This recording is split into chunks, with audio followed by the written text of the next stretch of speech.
For most of his life, Ned Kelly did not see himself as a criminal. He saw himself as hunted. And in the story Kelly later told, the conflict did not begin with the law as an abstract force. It began with a man, a police officer named Alexander Fitzpatrick.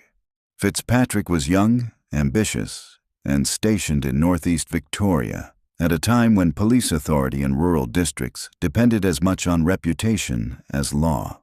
This was a region already strained by class tension, land disputes, and long-standing suspicion between police and Irish Catholic families.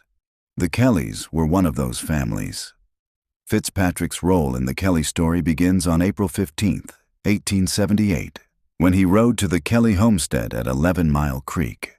Officially, he claimed he was there to arrest Dan Kelly. What happened next is one of the most contested moments in Australian colonial history. Fitzpatrick later claimed he was attacked, disarmed, and shot in the wrist during an attempted arrest, and that Ned Kelly was responsible. Ned Kelly denied this. He denied being present at the house at all.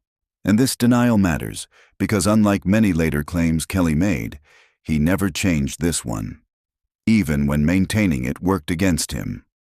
What is not disputed is that Fitzpatrick left the property wounded, and that his account was accepted by authorities with remarkable speed.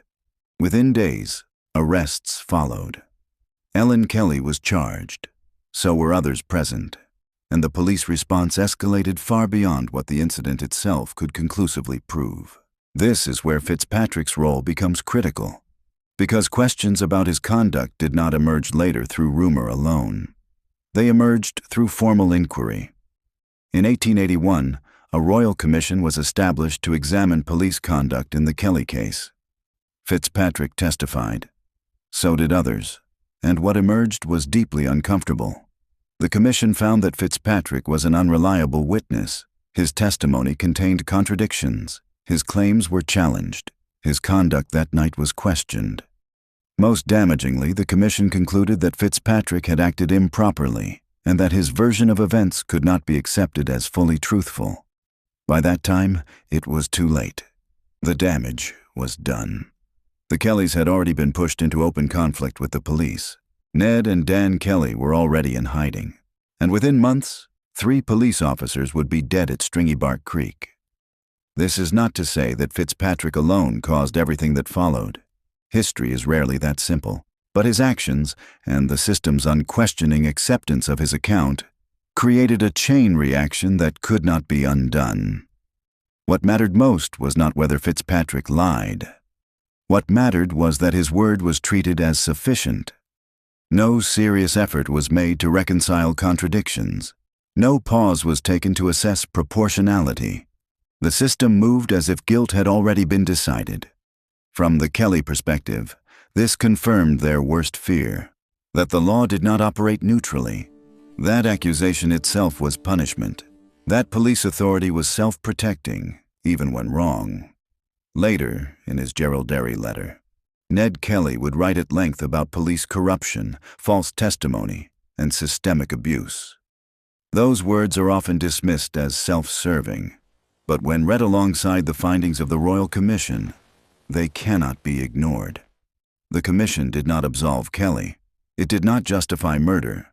But it did confirm something essential, that the conflict was fueled not only by criminal acts, but by institutional failure. Alexander Fitzpatrick was dismissed from the force. His career ended in disgrace, but the war he helped ignite did not end with him. By the time the public learned of the Commission's findings, Ned Kelly was already dead. The legend was already formed, and the argument had already split the country. This is the danger of authority when it refuses scrutiny. Not because it creates villains, but because it creates inevitability. After Fitzpatrick, there was no path back to trust. Only escalation. Only pursuit. Only a story that could no longer be contained by facts alone. In the next episode, we step further back. Before the police. Before Fitzpatrick. Before the war. To the moment that shaped Ned Kelly long before he ever raised a weapon. The moment he became the man of the house at 12 years old.